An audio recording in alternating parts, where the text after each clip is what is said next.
रहीम अल्लाहुम्मा सल्ली अला मुहम्मद व आलि मुहम्मद।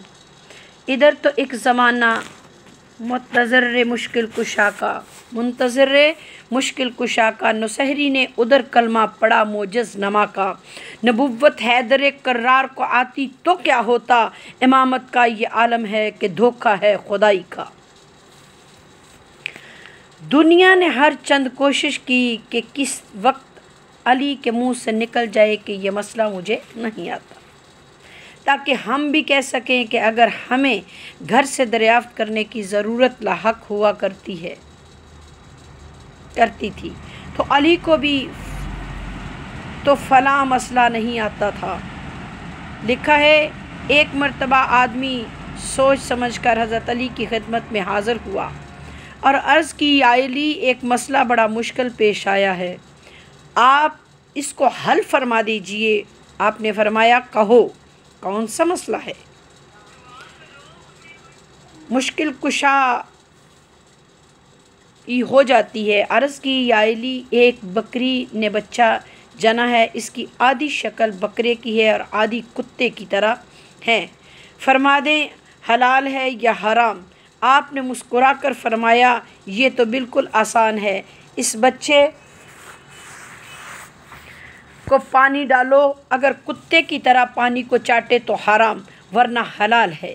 अर्ज़ की, ये तो करके देख लिया है, कभी पानी को कुत्ते की तरह चाटता है और कभी दीगर जानवरों की तरह पीता है। फरमाया, उसे गज़ा डाल कर देखो, खाने के बाद जंगली जुगाली करे तो हलाल है वरना हराम।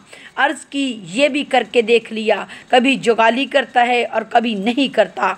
इनका प्रोग्राम था कि हर बात के दोनों पहलू तस्लीम करते जाएंगे। आखिर तंग आकर कह देगा कि मैं नहीं जानता, मगर नहीं, ये यकीन न था कि यही वो हस्ती है जिस पर खुद इल्म को नाज है। आपने फरमाया, इसे बोलता देखो, अगर कुत्ते की तरह भौंके तो हराम, अगर बकरे की तरह बोले तो हलाल। कहा, कभी कुत्ते की तरह भौंकता है, कभी बकरे की तरह बोलता है।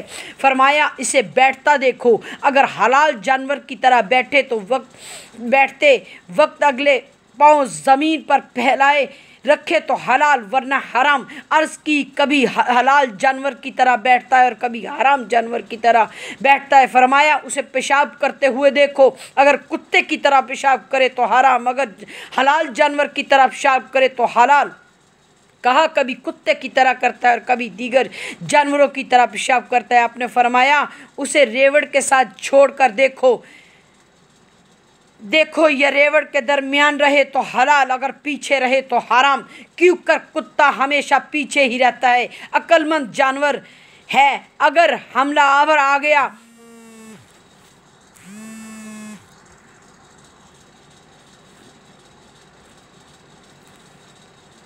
गया तो मैं पीछे से ही भाग जाऊंगा।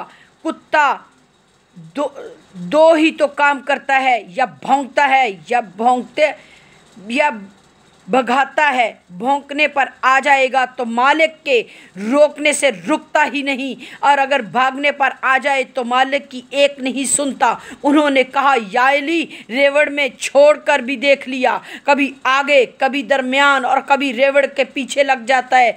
फरमाया, जाओ इसको ज़िबा कर दो, अगर झड़ी निकले तो हलाल है और अगर सिर्फ आंतड़ियाँ निकलें तो हराम। अब नहीं कहते कि कभी ओजरी निकलती है और कभी अंतड़ियाँ निकलती हैं। अल्लाहुम्मा सल्ली अला मुहम्मद व आलि मुहम्मद। किताब मौत का मंज़र, मरने के बाद क्या होगा, सफ़ा नंबर 146 पर तहरीर किया गया है कि मबूसी हज़रत उमर की खिदमत में हाज़िर हुआ। इसके पास 3 मुर्दा सरों की खोपड़ियाँ थीं। उसने कहा, ए उमर, तुम्हारे साहिब पैगंबर ने फरमाते हैं कि जो शख्स इस्लाम के सवा किसी दूसरे दीन पर मर गया तो वो आग में जलाया जाएगा। उमर ने कहा, बेशक हमारे आका हज़रत मोहम्मद मुस्तफ़ा का फरमान सही है। ये सुनकर इस मबूसी ने वो तीनों सर निकाले और कहा कि ये सर मेरे बाप का है, ये सर मेरी माँ का है और ये सर मेरी बहन का है। ये तीनों मबूसी दीन पर मरे हैं।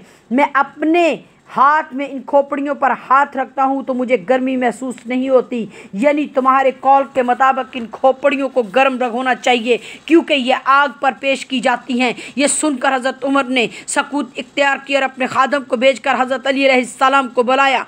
हज़रत अली ने तशरीफ़ लाए तो हज़रत उमर ने कहा, ए मबूसी, अपने इस इतराज़ को ज़रा उधर दे। उसने इतराज़ को दोहराया। इतराज़ सुनकर हज़रत अली ने एक लोहा और पत्थर मंगवाया। जब हाज़िर किया गया तो आपने इस मबूसी से कहा कि तू इस लोहे और पत्थर पर हाथ रख कर बता कि गर्म है या सर्द। मबूसी ने हाथ रख कर कहा, ये तो सर्द हैं। हज़रत अली ने फिर फरमाया, अच्छा तो लोहे को पत्थर पर मार। जब मबूसी ने लोहे को पत्थर मारा तो इसमें से चंगारी निकल पड़ी। इस पर हज़रत अली ने मबूसी को मुखातब करके फरमाया, जिस तरह अल्लाह ने अपनी कुदरत से ठंडे पत्थर और लोहे के दरमियान आग पैदा कर दी है, इसी तरह वो इस चीज़ पर कादर है कि जिन खोपड़ियों में तुझे गर्मी महसूस नहीं होती, इनके अंदर गर्मी पैदा कर दी हो और तुझे महसूस और मालूम न हो रही हो। ये खोपड़ियाँ जिनको सर्द महसूस कर रहा है, इनको अल्लाह ताला ने इस तरह आग पर पेश करता है कि तू इसकी गर्मी महसूस नहीं कर सकता, हालांकि वो अल्लाह ताला की आग में जलती रहती हैं। अल्लाहुम्मा सल्ली अला मुहम्मद व आले मुहम्मद।